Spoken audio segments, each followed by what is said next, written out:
Hello, this is Giirebuytech from Giirebuytechconsultit IT.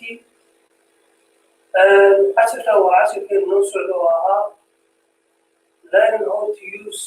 Windows Powershell ISE command. Haddaba waxaan rabaa inaan tuso command kale oo muhiim ah inaan ku tuso si loo gareeyo Powershell profile iyo waqtiga aan gareysay ku dheeraamayo halkaan aan tegayaa halkaan markaan tago halkaas search-ka ah ayaan ku garaacayaa power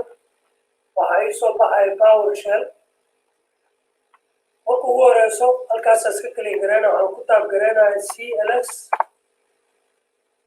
CLS markaan tago halkaas ayaan tegayaa waxaan leeyahay get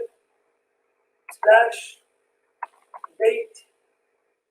وشينا halkaas aan tegayaa halkaan ku qoran tahay display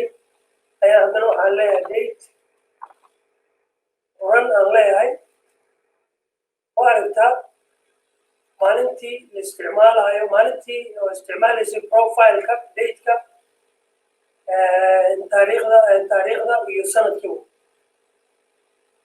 waa halkaas waa ka baxaya taasoo ku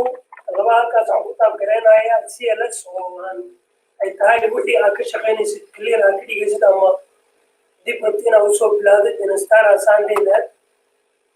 saasaan leedahay marka CLS shortcut waaye oo meeshii aad ka bilaawda kugu celinayo tan koowaad waxaan rabaa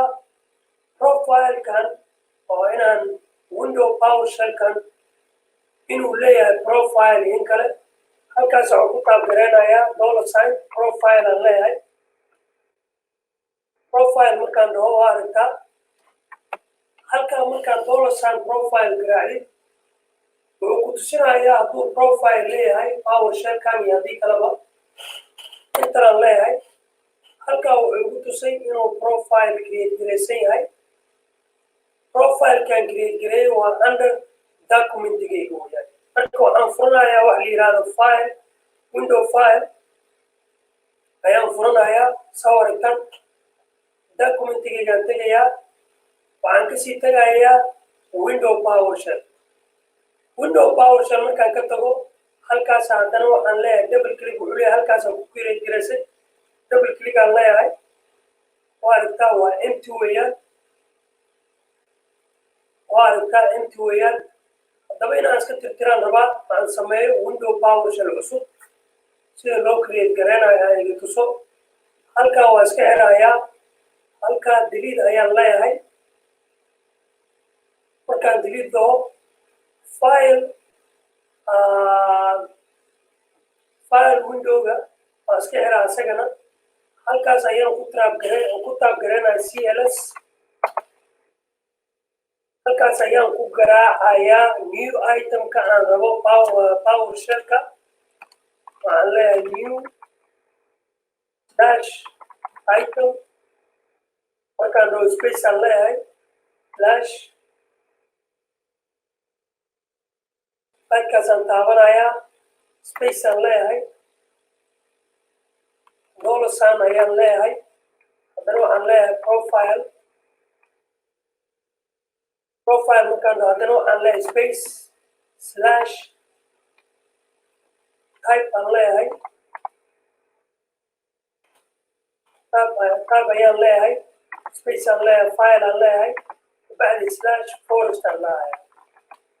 command-kan marka wuxuu ku tusinayaa waa profile cusub ayaa aad samaynaysaa markaa command-kan aad garaacdid marka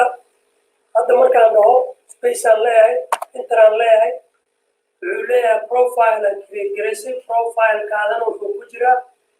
under document hadda cashirkan saa ula socotaan waa cashir gaaban waaye waxaan tusi sida loo sameeyo profile haddaa cashirkan ka heshay like noo saar subscribe-kana noo saar gabalaalka furo saa cashirada soo socdo aysan ku dhaafin